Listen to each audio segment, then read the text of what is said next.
Democratic Party Chairman Scott Bolden and the Washington Examiner's Sarah Bedford. Hello to both of you. And Sarah, I want to start with you on what we're seeing shake out with the Republicans. Obviously, Chris Christie is set to announce Mike Pence has filed his paperwork.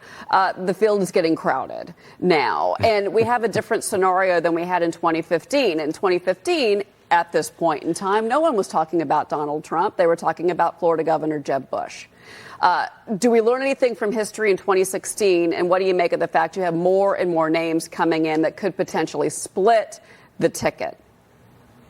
Yeah, I think that Donald Trump is probably happy to see more and more entrants into the race because, like you mentioned, there's probably about a third of the Republican Party who is going to vote for Trump no matter what. And then the more people who are fighting over the 2/3 of the party that remains open to another candidate, the more people who are doing that, the better chance that Donald Trump has to glide to the nomination. What's different this time is that Trump in 2016 ran against the Republican establishment. And this time around, he more or less is the Republican establishment. He had a really big role in getting the current RNC chair installed, for example. He has played a really big role in getting a lot of the state party chairs, state GOP chairs in place. And so he really can't make the same sort of case to voters. I do think that the polling right now is more or less meaningless because the race hasn't really gotten underway. The field isn't even set yet. And so even though he's enjoying those double-digit polling leads right now, there's a lot of room for someone like Ron DeSantis or Tim Scott to make a compelling case, especially in the quirky Iowa caucuses. Well, Scott, I spoke with 2024 presidential candidate Asa Hutchinson earlier this morning on Fox Business. Here's what he had to say about the growing field. Well, we welcome them into the race, and it's about half the size as it was in 2016.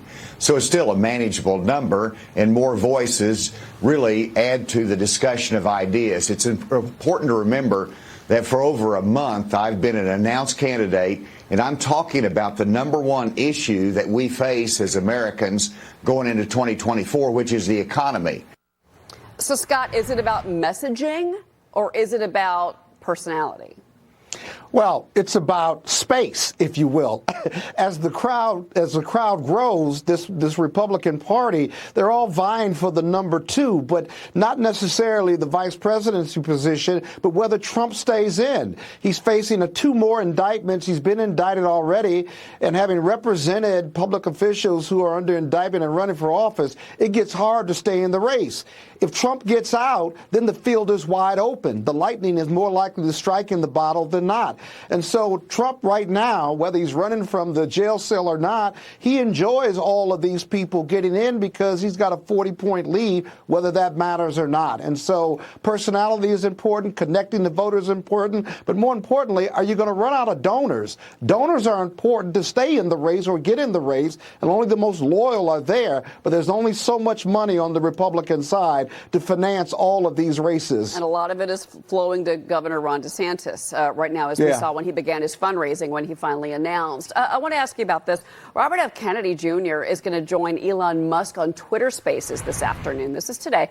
The Democratic presidential contender has gained the support of former Twitter CEO Jack Dorsey. Sarah, what do you make of this? Look, Twitter Spaces wasn't exactly kind to Ron DeSantis. A lot of criticism about that launch. But here goes Robert F. Kennedy Jr. I think Robert F. Kennedy Jr. is one of the most, right now, criminally undercovered stories in Washington. He is polling as high against Joe Biden as Ron DeSantis is polling against Trump. He is pulling a remarkable number of Democrats into his corner, given that Democrats already have the White House. There are so many Democratic voters who want to see someone other than Biden be the nominee, that you have 1 in 5 of them saying they would support RFK Jr., even though many Democrats accuse him of being a conspiracy theorist when it comes to things like vaccines. He's got that populist message and that Kennedy name. The Democrats are saying Biden won't debate him, won't engage, but he's pulling a substantial amount of support. Okay, it's very interesting. Scott, I got 10 seconds. Last word. Comparatively speaking, he's still a non-factor, whether he breaks Twitter down or not. He's just a non-factor. Biden's the person that's going to be the Democratic nominee because he can beat Trump and really, I think, beat the other candidates who are connected to Trump if Trump doesn't stay in the race. All right, let the games begin. Scott and Sarah, thank you very much. Great to have you here.